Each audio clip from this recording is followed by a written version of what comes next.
Yeah, freelancing is so hard. Like, and I'm sure you guys probably know, it is so difficult. Like, I've always been a freelancy type person. I don't think I've ever had a real job.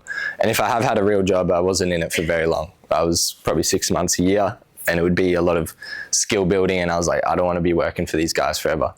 But I think freelancing as a freelancer, it's about how you can actually just be constantly pitching yourself. Like, you got to, in every conversation, you got to squeeze in that you do something.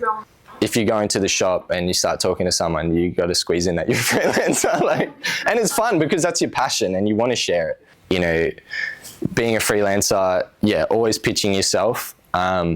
Always, you know, if you're not working necessarily, you got to be working on something, you know, building your skills somewhere. So, you know, if you're not working, you're learning and you're trying to do it that way. But I think to actually get paid as a freelancer and actually start, you know, making it a real thing, yeah, working with agencies, working, you know, even in-house. I did a few in-house marketing and design jobs before I started freelancing, or as I was freelancing.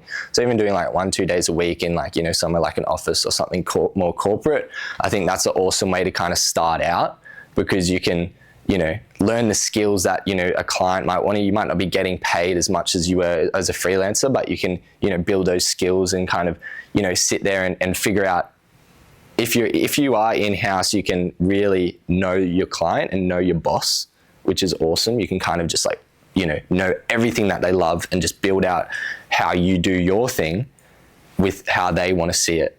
And how they want to see it, you can always chuck your flair in. It doesn't fully kill your creativity like a lot of people think. It's, you know, you can always kind of be adding your little creative touches in there.